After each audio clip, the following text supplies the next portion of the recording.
Welcome. I am so excited to interview these two amazing people that have had a journey of all journeys. Today's title is Getting to the Secret. How did the marriage of an alcoholic and codependent survive and thrive? We're here today with Tom and Charisse. We're just going to go through a few questions to just help the audience go through that journey that you two have been on. So we'll start with you, Charisse. Tell us your title. What is it that you do? Give us a little introduction to yourself. I am now a transformational and spiritual coach, helping broken, wounded people find through Christ the life that they deserve to have. Excellent, excellent. Have you always been a transformational coach? No, for a very long time, I was the one just serving up the alcohol as a bar owner for 22 years. And this is such a 180, and it's just a blessing. It's amazing that God's been able to use me. And I don't think he could have used me if we hadn't been through what we've been through. Excellent, excellent. Tommy, can you introduce yourself? Hi, I'm Tom. I'm a recovering alcoholic addict, and now enjoy the privilege of worshiping the one true God and living a completely new life, like it says in 2 Corinthians 5:17. Yes, definitely. When we enter that relationship with Christ, we have that new DNA. Yeah. You know, that new DNA. Now, Charisse, you mentioned that you were on one side of the bar. How is a Christian and a bar owner, how does that intermix? Well, it was pretty rough for a while there. I don't do anything slowly, and my husband will tell you when I made my turn and decided that God was number one and I needed to change the way I did things. I do things pretty quickly. So all of a sudden, the gal who used to cuss like a sailor, excuse me, along with everybody is telling him not to use that kind of language. And it was really hard for a lot of people to embrace it. But it took a while, but they did. And I think slowly but surely they would start apologizing if they used curse words in front of me. And people started coming to me for advice and for prayer. And it's just been awesome. So having a bar is not actually a bad thing. It was a place for you to minister to people. Is that correct? That's exactly how it worked out. I think that's why God had us there in the first place. And yeah. And we were able, I thought I needed to get out a lot sooner than I did. Praying for about 10 years to get out of the business, but it wasn't God's timing. And we ministered to a lot of people in that time. So excellent. That's why He kept us there. Perfect. Now, you help, one of your areas of specialty is codependency. How did you know that you were in that cycle? How does somebody identify that they're codependent? Actually, it was a videotape from Joyce Meyer, codependency, when Tommy and I were in the throes of him asking for the divorce and me not knowing which way to go and being in shock. And I'd never even heard the word codependency until I watched a Joyce Meyer video. And boy, she described me to the T. We concentrate on other people's problems because we certainly don't want to look at our own. And we are fixers. We just want to fix everybody and everything. And it's very exhausting running around with the whole world on your shoulders. And Tommy couldn't disagree with something I believed, or I took that as a personal affront to me. I took it as you don't love me if you don't agree with me. So I would try to make him agree with me and hammer it and hammer it and hammer it until I drove him almost insane. So that leads to a perfect segue to Tommy. Now, you said you're a recovering alcoholic. Yeah. Did that lead to the wanting of the divorce? Or was it the codependency of her wanting to fix you? The alcoholism did. I wouldn't want to listen to anything she had to say to me. It was all criticism, and of course it was all deserved. But you get tired of that as a drunk, and you just revolt, and say, the heck with this. And I think I'll be better off without her, Of course, it wasn't true at all, but in your mind, you justify that, you rationalize that. Because, hey, there's nothing wrong with me, right? What I'm thinking, which is totally wrong. So I just wanted to escape the situation, which is alcoholism and drug addiction is escape from life anyway. So really, I was escaping myself because I didn't like myself, and that started long ago as a child. So it usually is a route to when drugs or alcohol are involved, that it stems from a childhood pain or even a young adult.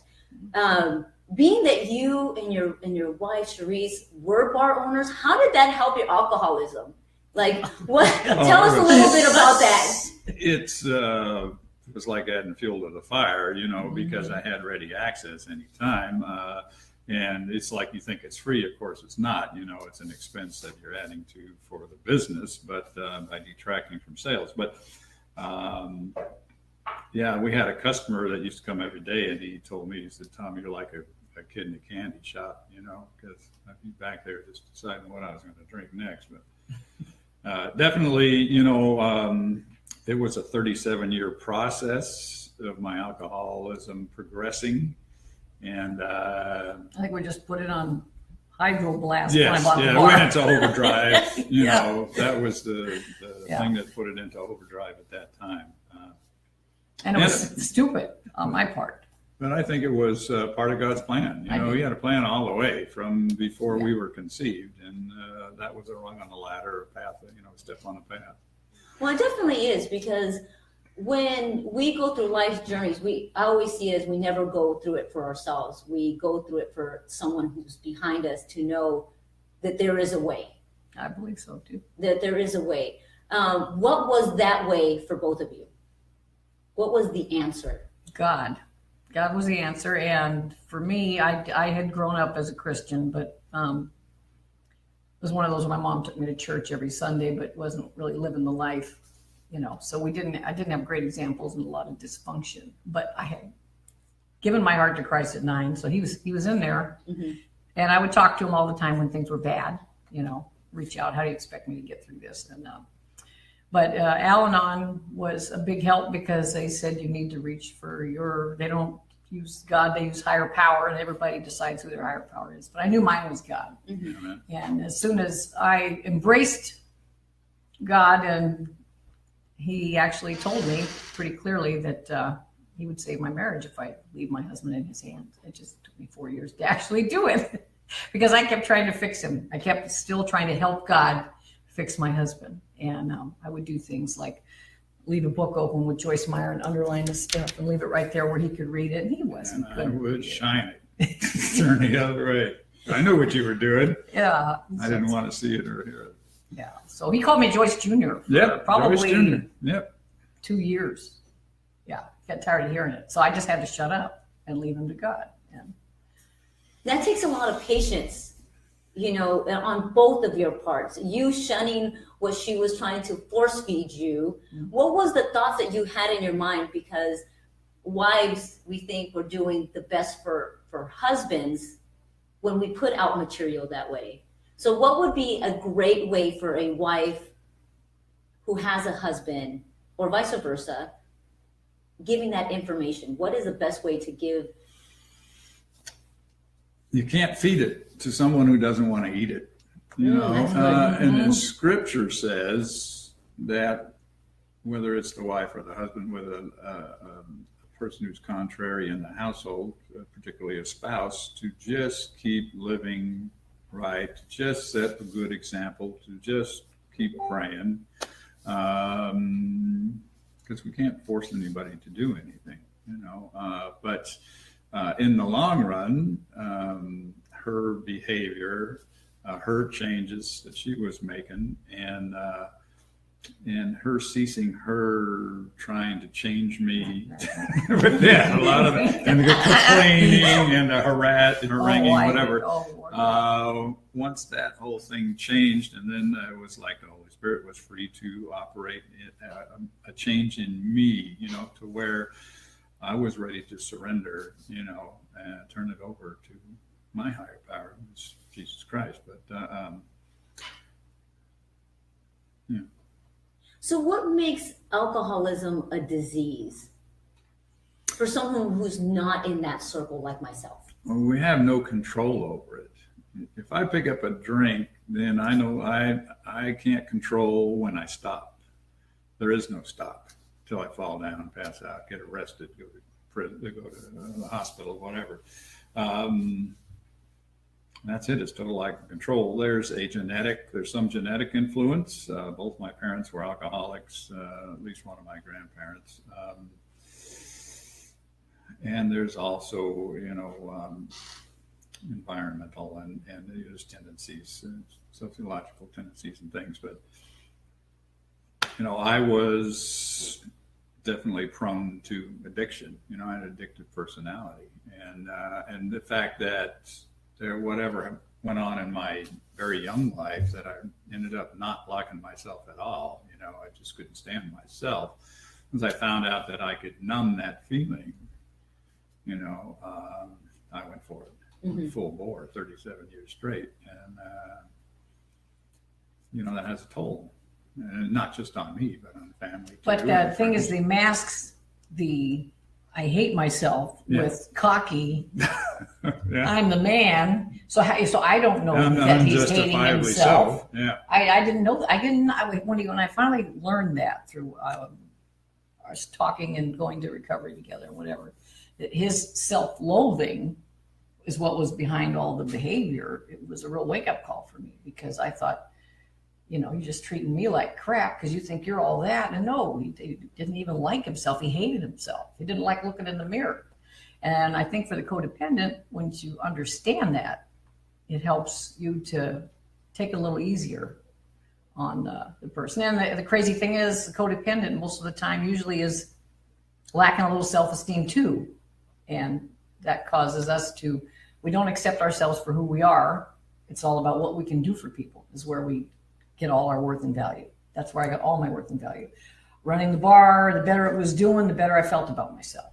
And for a while, it was just my whole world, leaving him totally by himself in his own misery. And while I made the bar number one, it took precedence over him. And no marriage can last if the only thing that can take precedence over your spouse is God. And other than that, marriage doesn't stand a chance to me. You can't have your job or your children or your anything be top priority and have a marriage make it. Right. Can you remember a time or even a conversation where that was the pivoting point? It wasn't Alcoholic Anonymous. It wasn't Al-Anon. What was a conversation that you two had together that created that change? Do you recall a time?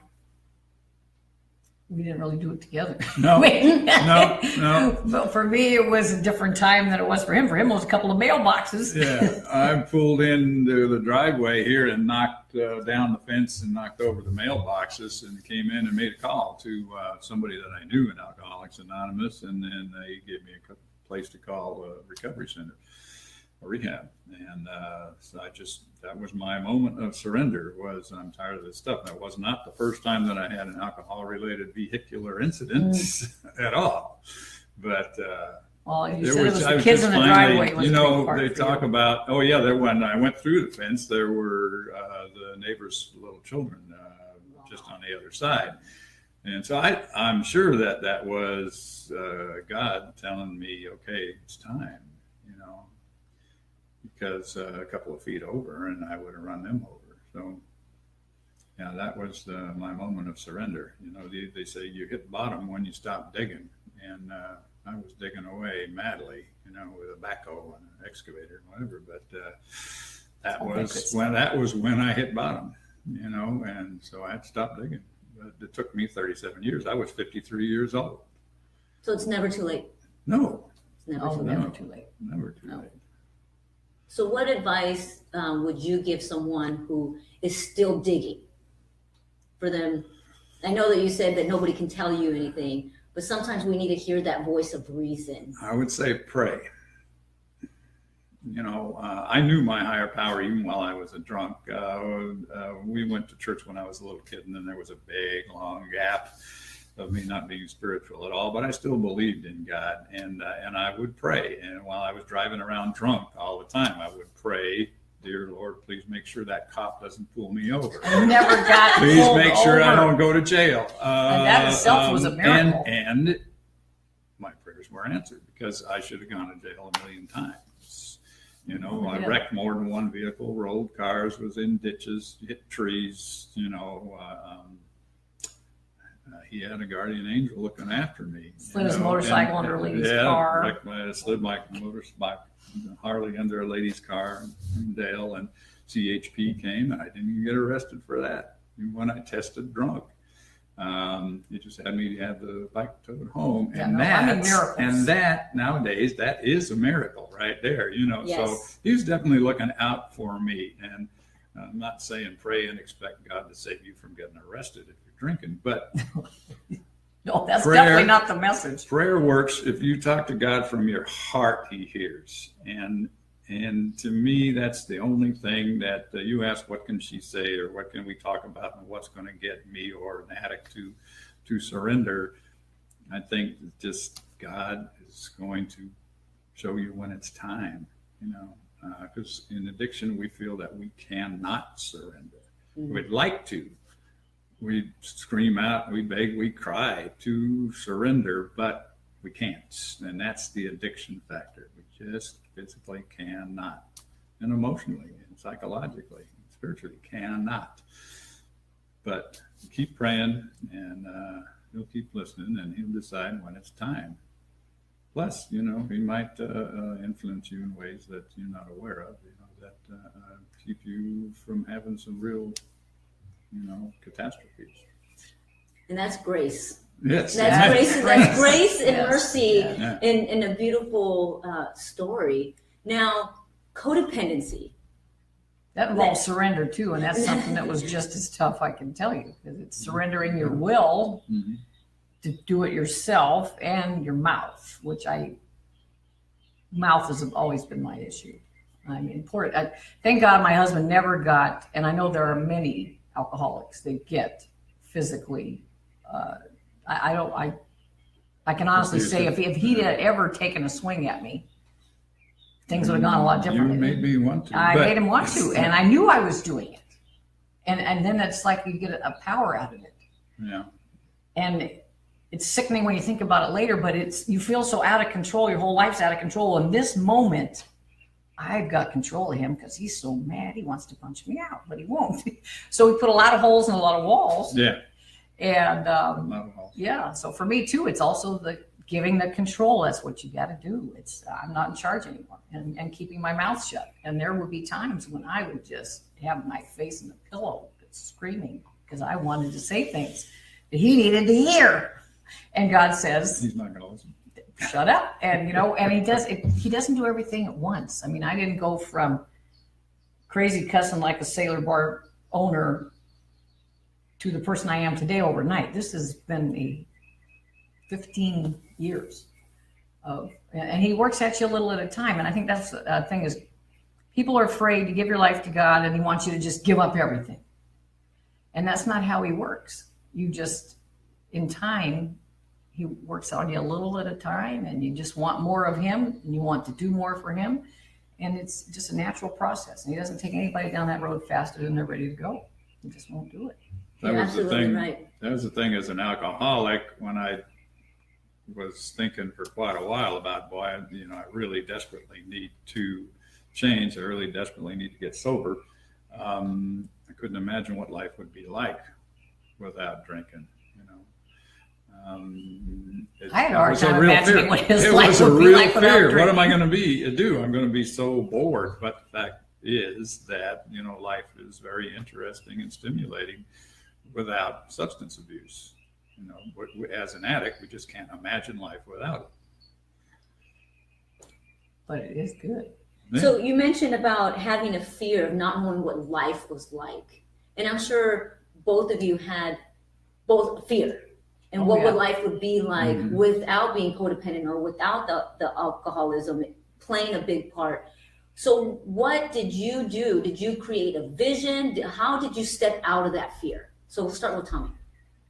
Well, I got into 12-step recovery meetings, and then so that becomes a large part of your life at first.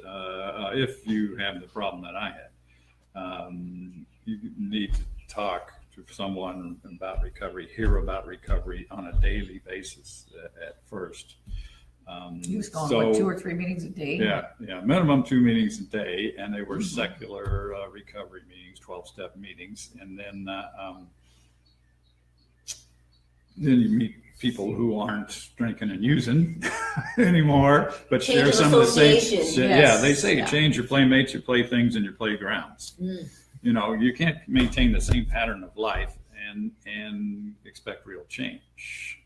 You know, so you start associating with and making friendships with people who are into life without drinking and using. You know, and then you grow a circle of friends where there's also a spiritual connection too. You know, and a spiritual outlook and focus. And then I got into Celebrate Recovery, which is a Christ-centered 12-step recovery. I'm so happy.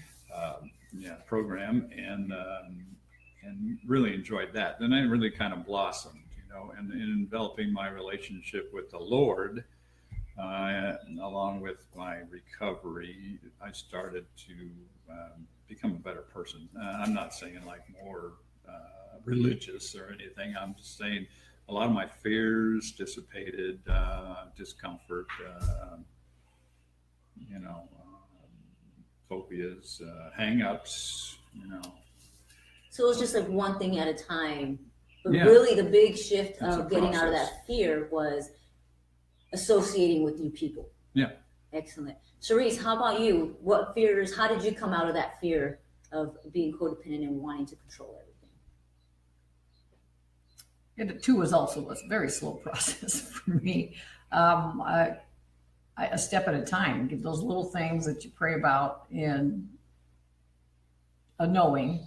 You know, people say you hear from God as a voice that no, it's a knowing inside that I've prayed about this and I want God to take care of it, and you leave it to him. It turns out great.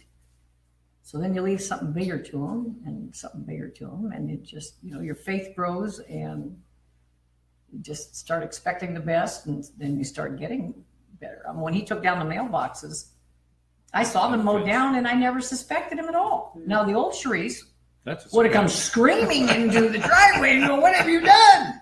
I came in and said, "Hey, somebody mowed down the mailboxes." And then he went off and he's like, "I've already called." Really? Wow. Yeah. So I mean that was a huge change, but that's how much I'd given him up to God. I didn't even suspect him. Didn't even. So there's two beautiful journeys, one for Tommy and one for Cherise.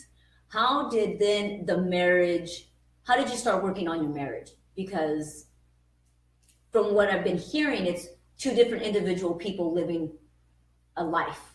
Yeah. And for a while, because of the bar, it was almost a separate life, except for joining each other for, you know, church on Sundays. And then slowly but surely, I was able to separate myself more time away from the bar. And then we started being together and just doing things where we were totally separate from the bar. And because Christ is at the center, you just grow closer to each other. Your love grows and you start seeing the person that you married. Mm-hmm. And in fact, I'd say it's better even than the beginning throes of, it just gets better. It's a nice,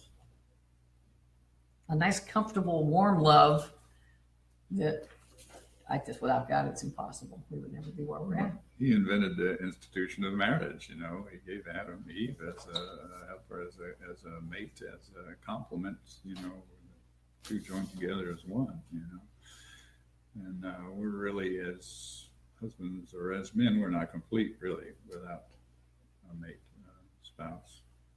So it really was when you guys stepped out of the environment of Johnny's, where you started getting to know each other for individuals, not for, hey, you're an alcoholic and I'm a codependent. You started to get to know each other and rebuild a relationship. Oh, yeah, we're like starting from scratch just about, because he met me when I was cocktailing and on our weekends together before we bought the bar. We would go down to the office and hang out and play pool and shuffleboard and drink. It was about alcohol. So it was a huge transition. And the big thing for me, I don't think God would have worked on my husband at all if I hadn't come to the place, instead of saying, it's not my problem, I shouldn't have to quit. I said, okay, God, if I have to quit too, while running a bar, I will do that. And I don't think if I hadn't made that commitment, that whatever would happen. And my husband never asked me to quit. I still have my wine and my beer, and it's not an issue. But it's not controlling No. as it was before. Oh yeah, no, I was. No, she was drinking In self-defense, I was drinking a lot, really, an awful lot, every day. And now it's just not that often and not that big of a deal. I enjoy a wine cooler with my meal and different life. I think our relationship has grown in recovery. They talk about it's like surviving a tragedy, like the sinking of the Titanic or something. The survivors of that made it to shore alive, a week later or whatever, share this camaraderie of having survived a disaster. And that's us. And we survived our disaster of our relationship, and that was due to our addictions, our behaviors, my alcoholism. And so we're closer, because of that. And that's where the pivot changed to what you're doing now, Charisse, where because you survived the hardships of alcoholism and codependency, that gives you the credibility and the understanding to help women, because that's who you want to take through that transformational journey. What can you speak into them right now? If I was a woman at Starbucks and you're sitting with me and my husband's an alcoholic and there's no hope, I'm putting those books right by his nightstand. Talk to me. Give me one step. For starters, you have to admit that you have no control over the situation. That's the biggest part, admitting that. And it's the first step in the 12-step program, admitting that you have no control and that your life's a mess. And so, and when you step aside and give it to God, that is the first step, and just reaching out to him for help and understanding that by yourself, you just can't do it. And I do believe in the 12-step program. It got me going. I didn't go for a very long time to Al-Anon, but and a lot of people don't have time or the energy, and that's where I think I'm in a perfect position to help somebody, because we can hook up over the internet for whatever the time frame is, and you don't even have to leave the comfort of your home. If there's somebody who's doesn't even want their spouse to know they're seeking help yet, can be a quiet thing. For me, I couldn't go to Al-Anon in Hollister, because how could I look at these women and know that I was serving their husbands the alcohol? And I just didn't feel I could do it. So I would go all the way to San Jose to go to my meetings. And so, and it's a small town, and a lot of times it just isn't help when you want it. So I'm just kind of there for you. And even if I can't be there in person, there's always the internet. And I think that's the wonderful thing about the Facebooks and the Zoom meetings, the Skype and all that. There's so many ways to reach out to somebody, and you can reach out to me in a moment of distress, and I can be there, and I know exactly what you're talking about. So what I love that you said right now is about keeping, or how I interpret it, about keeping that woman safe until you help her with confidence. You help her with tools. Tools, to give her that empowerment for her when she's ready. When she's ready. That's how I heard you. That's how you help ladies. Yes, it is. I think you described it very well, better than I did. No, it's beautiful, because from what I've heard, the codependency keeps you isolated. You might. Oh yeah, you feel like you're all by yourself. And that was the biggest thing of the Al-Anon meeting, was talking to all these people who shared their situations that were just like mine. And you're like, I'm carrying the whole world and nobody understands. And then you find, oh yeah, they understand. And guess what? Some of those people have it a lot worse than you do. At the camp, when I went when Tommy was there for 30 days, they had family day. And we sat with families and the people with the oxycodone and oh my gosh, and the crazy things they did and the horrible things they went through. I started feeling kind of guilty for all the years I complained because I didn't have it half as bad as they did. But you had it bad. And I had it pretty bad. So, but when you find that, there's just strength in that, in so many things. Anything that you want to embrace, knowing that you can help somebody who knows exactly what you're talking about. Like with Tommy talking to the alcoholic, I didn't understand his pain. I understand it now because we've talked, but getting that door open just didn't happen overnight. Mm-hmm. So it takes time, and I wish I'd had somebody like me back then to talk to on a regular basis about what I was going through, because I think it would help.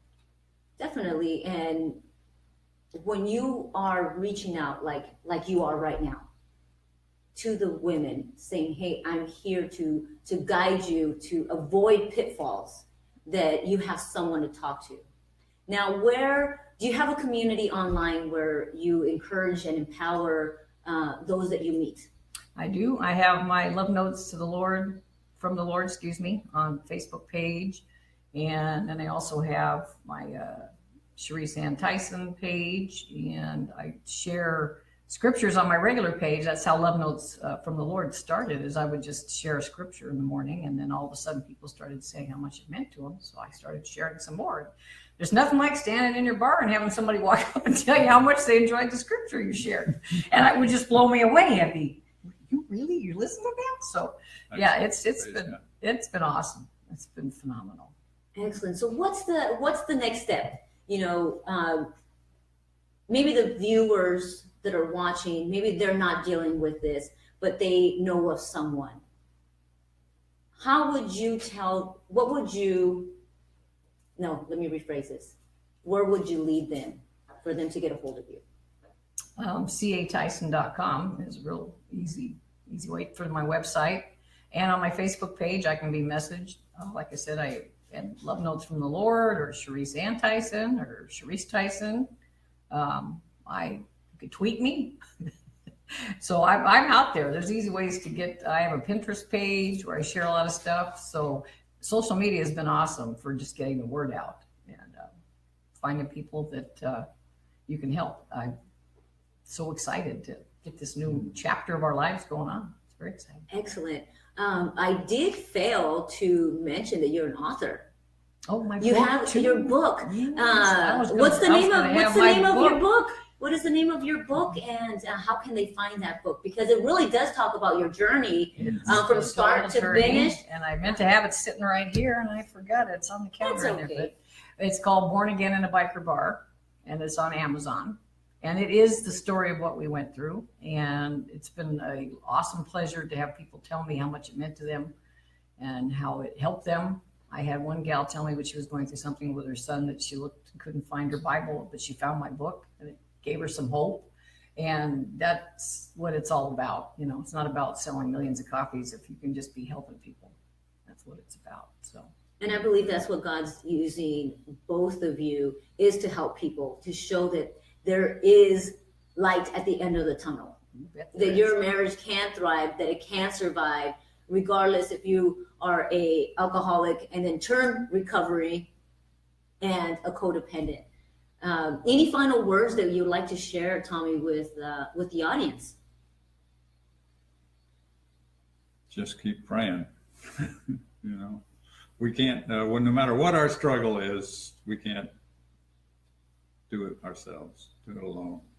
Excellent. We need help. Yeah. Sharice, any final words? Definitely to keep praying, and please reach out to me. That would be huge. That's what I'm all about now, is helping people. And so even if it's just a little conversation, if you just need a little uplift, or check out the Love Notes from the Lord, because sometimes I hear a lot that there's just what that person needs to hear during the day. And if you have a Bible, and Lord knows I've given a lot of people some that I had to go dust off when I went to visit them, but you'd be surprised sometimes if you just open that up, it'll speak to you. Yes. So, yeah. Excellent. Well, I want to thank you so much for spending the time with me, answering my questions. Oh, and thank you. And again, ShariceTyson.com. Yep, catyson.com. catyson.com. And one more time for the viewers, your Facebook pages and all your social media handles so they can find you. Okay, it's Sharice Ann Tyson on Facebook, Sharice Tyson on Facebook, Love Notes from the Lord on Facebook, and I think Sharice Tyson on LinkedIn. And I'm also, because I did a survey with my Love Notes from the Lord folks, getting ready to release my 3-part video series. And so I'm going to have, once I get this all uploaded for everybody, I will have the connection to that. And so they can sign up and be a part of that series too. Oh, I have a little birdie talking to me over here. You love hosting live events. Is there something in the works? I'm working on something for June. As you can see in the background there, our beautiful home, I think God's blessed us with to share. And I had a wonderful retreat. And all those gals are waiting for me to do it again. And we'd love to have even more people here. So I think it's going to be around the middle of June, and I'll be sure to let you know. Excellent. So anyone who's interested in Sharice's retreat, drop a heart in the comments where she's able to personally reach out to you and give you that invite to her retreat that is life transforming. It was awesome. It was life transforming. So I want to thank you. Thank you, Tommy. And I look forward to hearing all the transformations you're going to take these women on. Yes, I can't wait to share I'm going to give you a high five. High five. Until next time, thank you for hanging out with us. We'll see you on the next interview.